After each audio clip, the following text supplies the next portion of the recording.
నటసింహం నందమూరి బాలకృష్ణ జన్మదిన వేడుకలు ఒంగోలు శివం శరణాలయంలో ఘనంగా నిర్వహించారు. ప్రకాశం జిల్లా నందమూరి బాలకృష్ణ అభిమాన సంఘం అధ్యక్షుడు రావి శ్రీనివాస్ ఆధ్వర్యంలో ఈ వేడుకల్లో తెలుగుదేశం పార్టీ పార్లమెంటు మహిళా అధ్యక్షులు మండవ లావణ్య, 4వ డివిజన్ తెలుగుదేశం పార్టీ నాయకులు జాకిర్ హుసేన్ ముఖ్య అతిథులుగా పాల్గొని బాలకృష్ణ బర్త్డే కేక్ను కట్ చేశారు. అనంతరం నగరంలోని పలు ప్రాంతాల్లో 300 మందికి పైగా అనాథలకు, అన్నార్తులకు శివం సంచార వాహనం ద్వారా అన్నదానం చేశారు. ఈ వేడుకల్లో బాలకృష్ణ అభిమాన సంఘం నాయకులు రవి వాసు, సుధాకర్, అశోక్, యశ్వంత్, గోపి, దండే సీను, 4వ డివిజన్ నుండి 40 మంది బాలయ్య బాబు అభిమానులు, శివం ఫౌండేషన్ చైర్మన్ గొల్లపూడి శ్రీహరి, పట్నాభివృద్ధి కమిటీ అధ్యక్షుడు మారెళ్ల సుబ్బారావు, తెలుగుదేశం పార్టీ నాయకుడు కొమ్మినేని మస్తాన్ చౌదరి, ఖరీదు శ్రీనివాసరావు, అలగర వెంకట్, పంతులు తదితరులు పాల్గొన్నారు.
ముద్దుల బాలయ్య, నట్టసింహం, శ్రీ నందమూరి బాలకృష్ణ పుట్టినరోజు సందర్భంగా శివం శరణాలయంలో 300 మందికి అన్నదాన కార్యక్రమం చేయడం జరిగింది.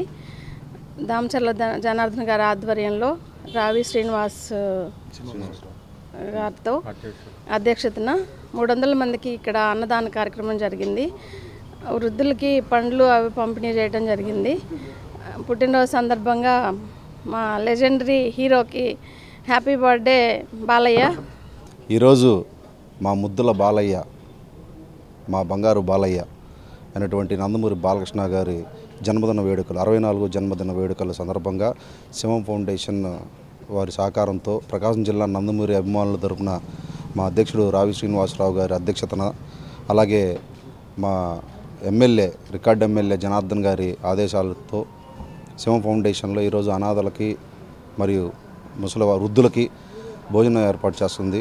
ఈ సందర్భంగా హ్యాట్రిక్ హీరో, హ్యాట్రిక్ ఎమ్మెల్యే అయినటువంటి మా బాలయ్య బాబుకి మరొక్కసారి జన్మదిన శుభాకాంక్షలు తెలుపుకుంటున్నాను. ఇట్లు నందమూరి బాలకృష్ణ అభిమాన సంఘం, ప్రకాశం జిల్లా. 3 దశాబ్దాలుగా తెలుగు చలనచిత్ర పరిశ్రమలో దిగ్విజయంగా బాక్సాఫీస్ బొనంజాగా రికార్డులను షేక్ చేసినటువంటి నందమూరి బాలకృష్ణ గారు, బాలయ్య అని చెప్పి అభిమానులు ఎంతో అభిమానంగా పిలువబడేటువంటి బాలయ్య గారి 64వ జన్మదినోత్సవాన్ని శివం ఫౌండేషన్ గొల్లపూడి శ్రీహరి గారి ఆధ్వర్యంలో నడుస్తున్నటువంటి గత 2 సంవత్సరాలుగా నడుస్తున్నటువంటి శివం ఫౌండేషన్ దగ్గర 300 మందికి పైగా ఈరోజు నగరంలో అనాథలకు అన్నదానం చేయడం జరిగింది. మన గౌరవ శాసనసభ్యులు శ్రీ దామచర్ల జనార్దన్ గారి ఆశీస్సులతో రావి శ్రీనివాస్ నందమూరి బాలకృష్ణ గారి ప్రకాశం జిల్లా అధ్యక్షులు వారి బృందం ఆధ్వర్యంలో ఈరోజు ఈ కార్యక్రమం జరగడం ఎంతో ఆనందకరం. పుట్టినరోజులు, పెళ్లి రోజులు ఆడంబరాలకి పోకుండా అనాథల మధ్య ఈ విధంగా తమ అభిమాన హీరో పుట్టినరోజును జరుపుకోవడం ఎంతో మన సమాజానికి స్ఫూర్తిదాయకంగా ఉంది. బాలకృష్ణ గారు హిందూపూర్లో హ్యాట్రిక్ ఎమ్మెల్యేగా 3వసారి వారు అసెంబ్లీలోకి అడుగుపెడుతూ మన ఆంధ్రప్రదేశ్ అభివృద్ధిలో వారు భాగస్వామ్యం అవుతున్నందుకు వారికి మరొకసారి అభినందనలు తెలియజేస్తున్నాం. బాలకృష్ణ గారు, శ్రీ నందమూరి బాలకృష్ణ గారు, నారా లోకేష్ గారు, నారా చంద్రబాబు నాయుడు గారు, పవన్ కళ్యాణ్ గారి నేతృత్వంలో ఆంధ్రప్రదేశ్ రాష్ట్రం అభివృద్ధి పదంలో, సంక్షేమంలోను అభివృద్ధిలోను జోడుగుర్రాలుగా పరిగెత్తి మన రాష్ట్ర భవిష్యత్తు దిగ్విజయంగా ఉండాలని కోరుకుంటూ నందమూరి బాలకృష్ణ గారికి జన్మదిన శుభాకాంక్షలు తెలియజేస్తున్నాం. జై బాలయ్య. జై బాలయ్య. జై జై బాలయ్య.